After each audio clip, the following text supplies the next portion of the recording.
Assalamualaikum warahmatullahi wabarakatuh. Alhamdulillahi rabbil alamin. Lahun ni'matu wa lahul fadlu wa lahul thana'ul hasan.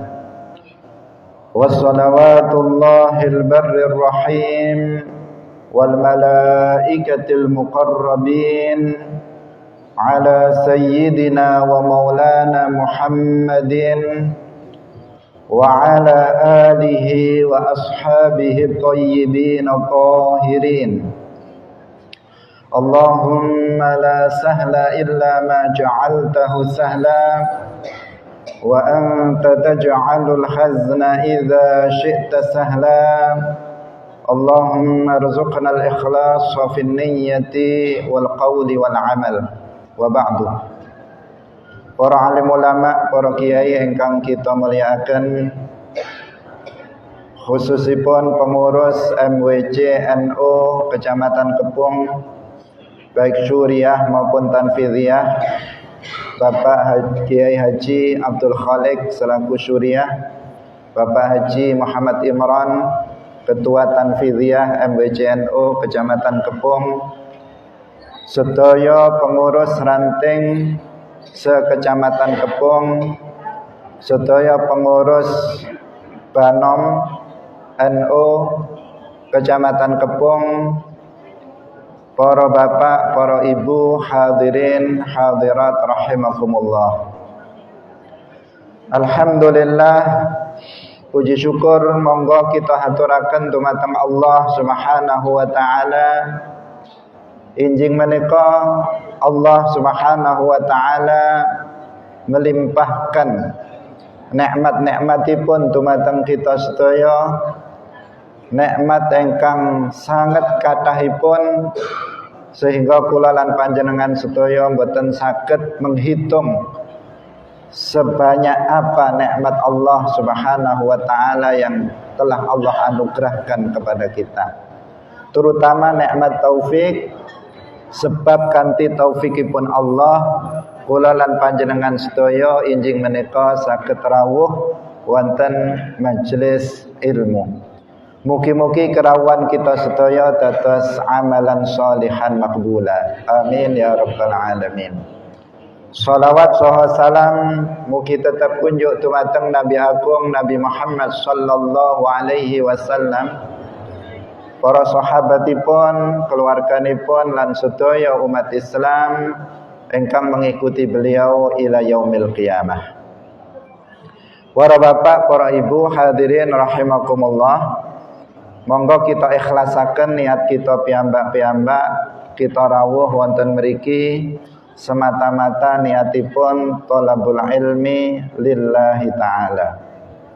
Sebab ikhlas niku syarat diterimanya amal soleh.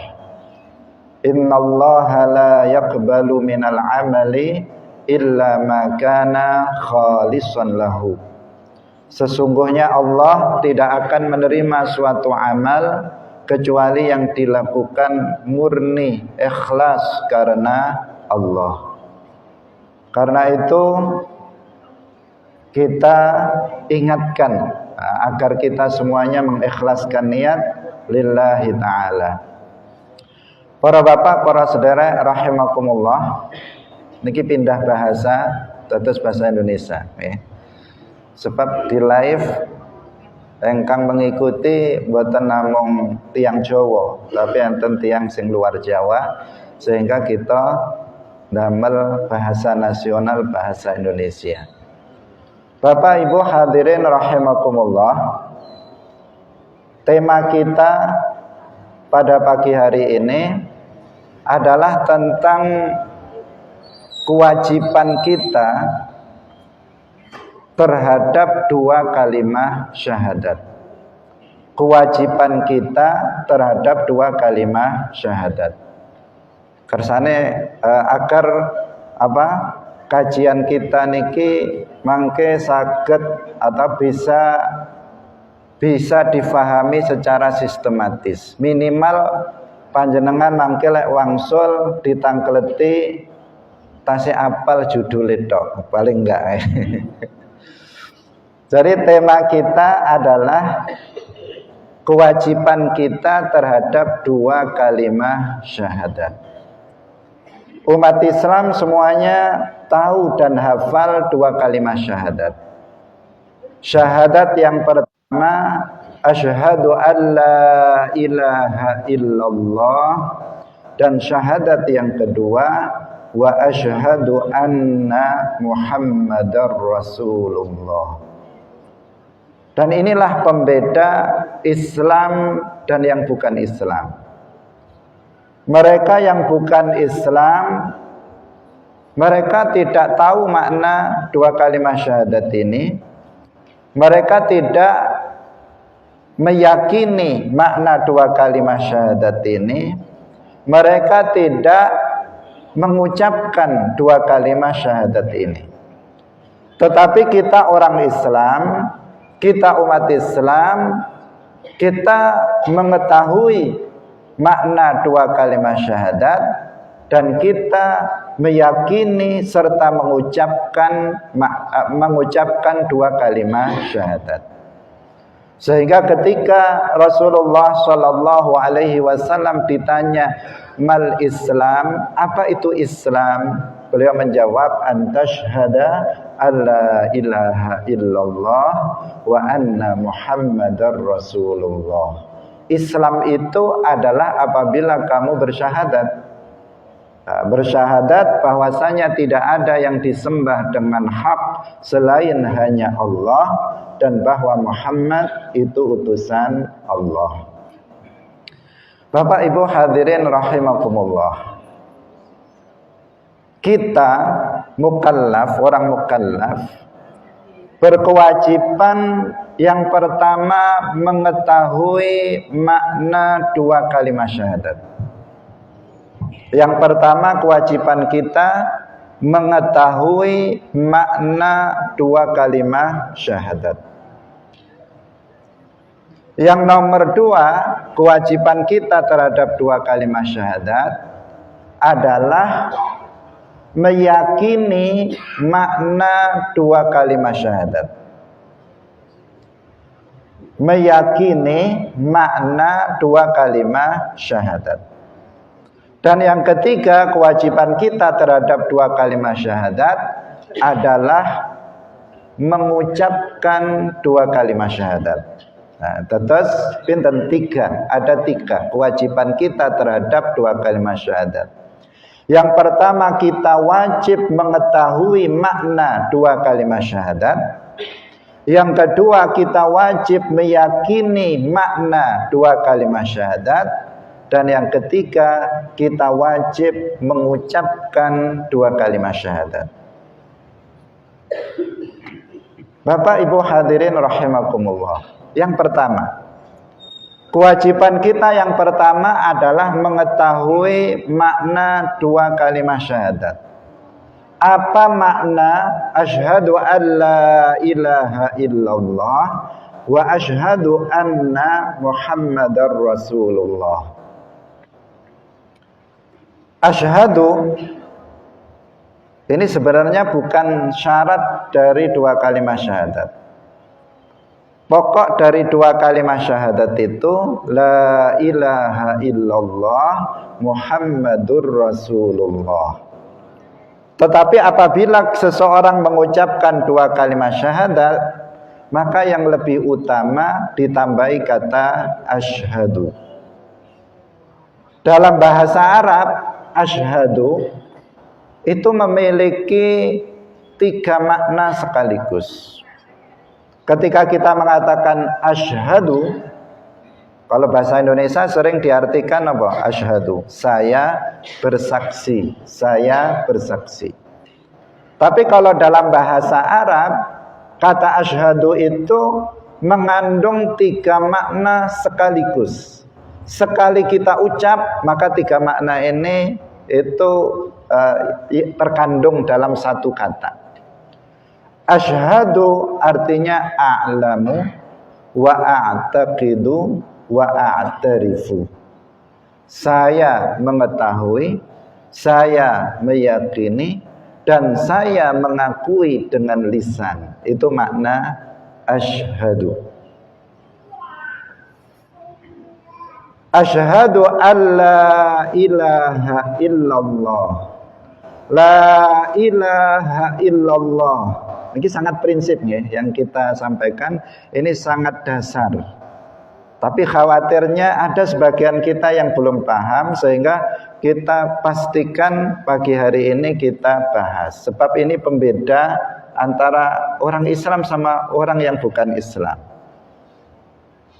Kita orang Islam harus tahu makna dua kalimat syahadat ini, harus meyakininya dan harus mengucapkannya. La ilaha illallah.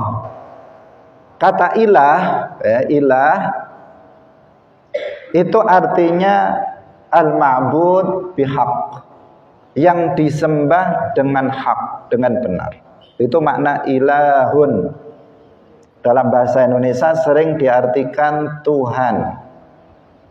Ilah artinya al-ma'budu bihaqqin, yang disembah dengan hak, yang disembah dengan benar.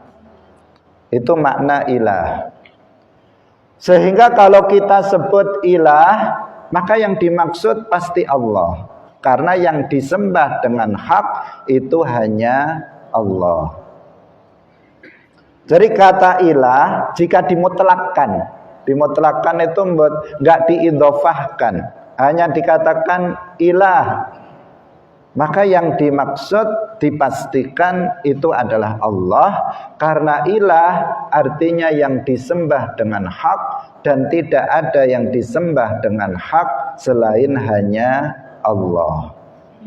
Paham? Nah, tapi kalau kata ilah itu diidhofahkan kepada kata lain, maka bisa berarti selain Allah. Misalnya kita mengatakan ilahul musyrikin, ilahul kafirin, ilahnya orang-orang musyrik, ilahnya orang-orang kafir. Maka yang dimaksud adalah berhala, iblis, matahari, api.